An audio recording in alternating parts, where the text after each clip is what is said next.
Hey everyone, we are about to put our main house on the market and the outdoors needs a little bit of love since I've been doing so much time inside and focusing on the other house. The garden in the back needs a little bit of love, well, a lot of love because it's been a while since I've focused on that.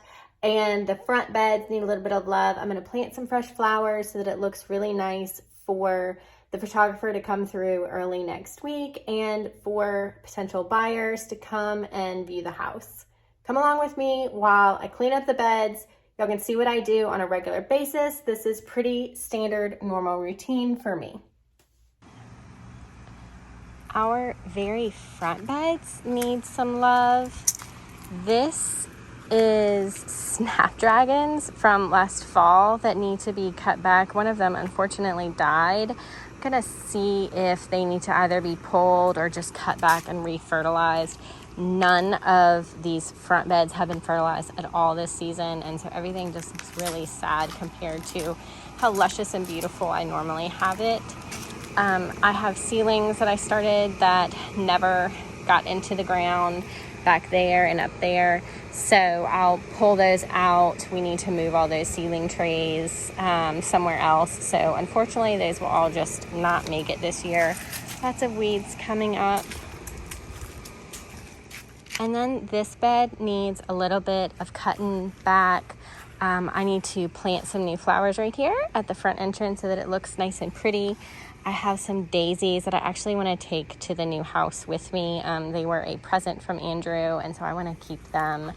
And then just a little bit of shearing back and cutting back, nothing too drastic, but just enough where the place looks nice and tidy and well maintained, just like we typically keep our front beds.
So I'm going to spend a little bit of time cleaning up my vegetable bed. The weeds have taken over. It's a pretty normal thing in the summer in Louisiana for weeds to just go crazy, especially whenever it's so hot and hard to get out here.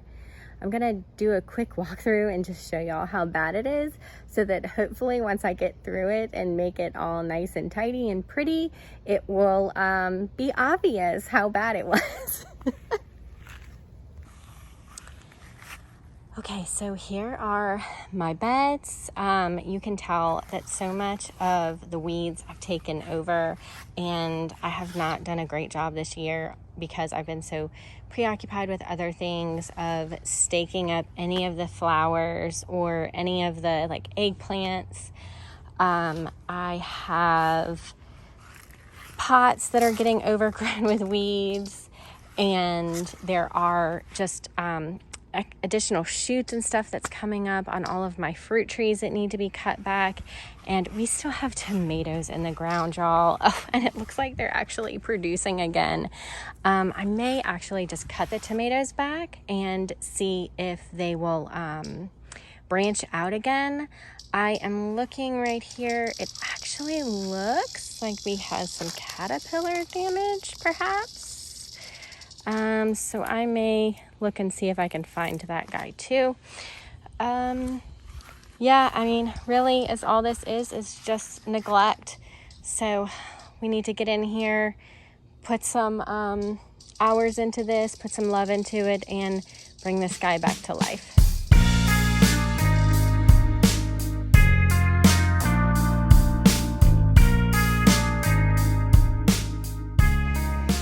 So I've spent the afternoon cleaning up the front, and I've done a little bit on the back, and I just wanted to show you my progress for today. I'm going to try and get out here a little bit tomorrow morning before it starts to rain. I think it's supposed to rain all weekend. I'm also going to move to the back and start really clearing out the vegetable garden.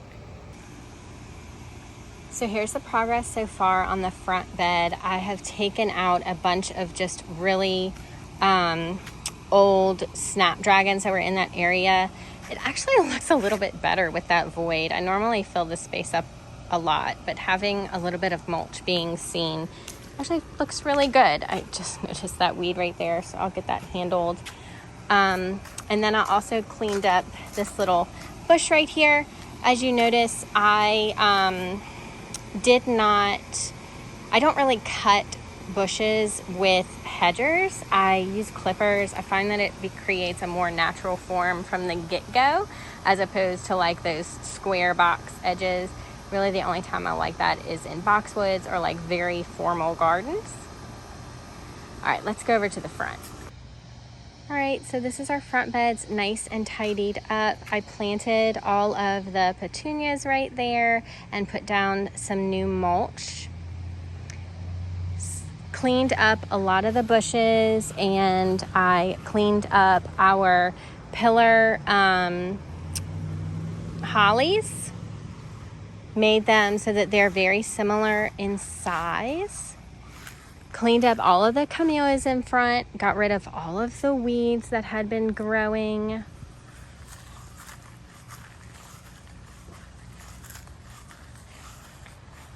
I think it looks really great. It's nice when everything is just freshly trimmed, uniform in size and shape.